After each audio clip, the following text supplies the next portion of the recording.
नमस्कार, मैं हूं आलोक जोशी और आप देख रहे हैं बिज़ अड्डा। और बिज़ अड्डा में आज सवाल भारत के बाज़ार पर सवाल इसलिए उठ रहा है कि कल कहा जा रहा था कि बड़ा झटका लग गया है जी। अमेरिका ने जो फेड ने अपना स्टैंड स्ट्रॉन्ग किया है, कड़ा किया है, उससे भारत में निवेशक डर गए हैं। भारत से पैसा निकलने की आशंका हो गई है। फिर बाज़ार अचानक दोबारा बाहर दिखा रहा है। यहाँ गौतम अडानी दुनिया के तीसरे नंबर के अमीर हो गए हैं, इसी बाज़ार की तेज़ी की पीठ पे सवार होकर आप कह सकते हैं। उनकी जो पिछले 1.5 साल में 2 साल में बहुत तेज़ी से अपनी उनकी वेल्थ बढ़ी है, उनकी हैसियत बढ़ी है, उसके पीछे एक बड़ी कहानी भारत का बाज़ार है। ये ध्यान रखना चाहिए। ऐसा नहीं है कि उनके किसी रियल एस्टेट की दाम बढ़ गया, किसी और, उनके शेयरों की कीमत इस तेज़ी से बढ़ी है और उसकी वजह से भारत के इंडेक्स भी बढ़े हैं, बाज़ार भी बढ़ा है। तो ये एक तरह से तू मेरी पीठ खुजा मैं तेरी पीठ खुजा वाली कहानी है। लेकिन आज स्टेट बैंक ऑफ इंडिया की एक रिसर्च रिपोर्ट आई है और स्टेट बैंक ऑफ इंडिया की रिसर्च विंग ये कहती है कि इस वक्त इंडिया टीना फैक्टर एंजॉय कर रहा है। टीना आपने और बहुत जगह सुना होगा। टीना हम पॉलिटिक्स में सुनते हैं।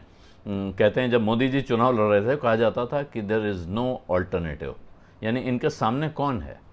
तो इस वक्त एसबीआई की रिसर्च विंग का कहना है कि भारत का बाज़ार दुनिया के शेयर बाज़ारों में बिल्कुल टीना स्थिति में आ गया है। कल ही मिंट अखबार ने एक रिपोर्ट छापी जिसमें इमर्जिंग मार्केट्स में सबसे अच्छी कई पैरामीटर्स पे उन्होंने असेसमेंट किया है। बेस्ट परफॉर्मेंस दिखा रहा है भारत का बाज़ार। और आज स्टेट बैंक ऑफ इंडिया का ये रिसर्च नोट जो है ये कहता है कि दुनिया के सभी देश जो हैं वहाँ एक तरह से पोर्टफोलियो में चर्निंग हो रही है, यानी मथा जा रहा है। चर्निंग मथना होता है, तो लोग कुछ बेच रहे हैं, कुछ खरीद रहे हैं, हिल डोल रहे हैं, हलचल चल रही है। और ऐसे में भारत ऐसा लगता है कि ग्रोथ और महंगाई दोनों के संतुलन के लिहाज से वित्त वर्ष 2023 में, यानी जो इस चालू वित्त वर्ष चल रहा है, जो मार्च 2023 में जाके ख़त्म होगा, इसमें दुनिया में सबसे अच्छा डेस्टिनेशन दिखाई दे रहा है। और इसी की वजह से इधर रिजर्व बैंक ऑफ इंडिया का वो मानना है कि महंगाई पीक हो चुकी है और रिटेल प्राइस उसके बाद देखिए 2 महीने जो अप्रैल में उनका कहना है पीक हो गई थी, यानी महंगाई अपने चरम पर पहुंच चुकी थी, वहां से नीचे जाना है उसको। उसके 2 महीनों के बाद ये दिखाई पड़ा, बाजार में दिख रहा है। फॉरेन पोर्टफोलियो फ्लोज जो भाग रहे थे, एफपीआईज लगातार वो वापस आने लगे हैं। 7 अरब डॉलर से ज़्यादा की नेट बाइंग भारत के बाजार में हो चुकी है। और कॉर्पोरेट अर्निंग्स जो हैं, जबकि सबसे खतरनाक कच्चे माल के दाम में सबसे खतरनाक तेज़ी आ चुकी थी, उसके बाद भी जो कॉर्पोरेट अर्निंग्स हैं वो उनमें कोई ऐसा लग रहा है जैसे कोई असर नहीं है। कोई कंपनियों में डाउनग्रेड दिखाई नहीं दे रहे हैं। और फंड मैनेजर्स का कहना है कि साहब FY23 यानी इस साल में निफ्टी की 50 कंपनियों का जो अर्निंग्स है या उनकी कमाई है, मुनाफा है, वो या आमदनी कहिए या मुनाफा कहिए, 15% की ग्रोथ दिखा सकता है। 15% की ग्रोथ बहुत होती है। जब बाज़ार में आप लॉन्ग टर्म में देखें, कंपनियां अगर लगातार 15% दिखाती रहें तो वो मल्टी बैगर अपने आप हो जाती हैं। तो ऐसी दशा में उनका कहना है कि अब इस स्थिति में दुनिया में कोई और जगह दिख नहीं रही है।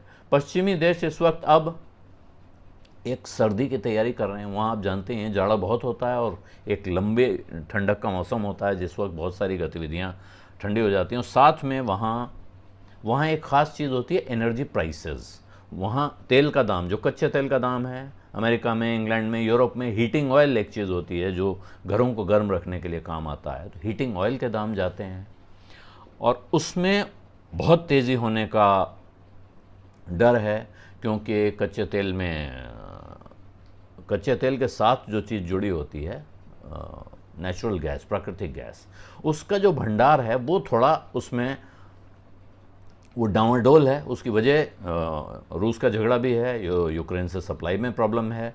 तो इसकी वजह से 25% ग्लोबल क्रूड ऑयल गिरा है, लेकिन अब दोबारा लग रहा है कि वो ऊपर की तरफ भागेगा। ये भारत के लिए गंभीर चिंता की बात हो सकती है। और जो सऊदी अरब जिसको ऑयल कार्टेल का लीडर माना जाता है, उसके साथ जो ओपेक और उसके साथ में ओपेक प्लस पूरा जो एक संगठन जैसा है, जो कार्टेल कहेंगे उसको बहुत अच्छी बात है, उसको कार्टेल कहना कोई बुरी बात नहीं होगी। वो कार्टेल अब दाम बढ़ाने की कोशिश करेगा, सप्लाई कंट्रोल करने की कोशिश करेगा। तो ये एक चिंता का विषय भारत के लिए ज़रूर हो सकता है, लेकिन भारत ने अभी तक देखें तो उसने मार्केट पैरिटी की तरफ, जो हमारे यहाँ ख़ास तौर पे पेट्रोल डीजल के दाम हैं उनको नहीं पहुँचाया है, ये इनका कहना है। लेकिन इसके साथ ये ध्यान दीजिए कि भारत में डिमांड लगातार हो रही है कि पेट्रोल डीजल का दाम और कम होना चाहिए। फिर भी अगर जाड़े में सब तरफ दाम बढ़ता है तो हो सकता है कि भारत में भी फ्यूल प्राइस बढ़े और इन्फ्लेशन का डर फिर से बढ़ जाए। ये एक दूसरा नोट है जो कोटक इंस्टीट्यूशनल इक्विटीज़ का आया है, वहाँ ये आशंका जताई जा रही है। लेकिन जो स्टेट बैंक ऑफ इंडिया कह रहा है, स्टेट बैंक ऑफ इंडिया की रिसर्च रिपोर्ट कह रही है, वो यही है कि सारे इफ एंड बट जोड़ लीजिए, सारी तकलीफ़ें जोड़ लीजिए, इसके बावजूद भारत का बाज़ार इस वक्त टीना स्थिति को एंजॉय कर रहा है और इसलिए विदेशियों को थक हार के यहीं आना है और कहीं उनके लिए जाने का रास्ता बचता नहीं है। लगाएंगे, ऐसा नहीं है कि सारा पैसा लेके यहाँ आ जाएंगे, लेकिन इस वक्त भारत को इग्नोर करना उनके लिए संभव नहीं है। और अगर ये स्थिति है तो भारत इस टीना फैक्टर को एंजॉय करेगा। इसके साथ भारत का जो रिटेल इन्वेस्टर है उसका जो पैसा बाजार में लगा हुआ है वो अपने आप बढ़ेगा। जैसे अडानी की संपत्ति बढ़ रही है, ऐसे जो रिटेल इन्वेस्टर है उसके पोर्टफोलियो भी अपने आप बढ़ते हुए दिखाई देंगे। बिज़ अड्डा में आज इतना ही। अब इजाज़त दीजिए। धन्यवाद, नमस्कार।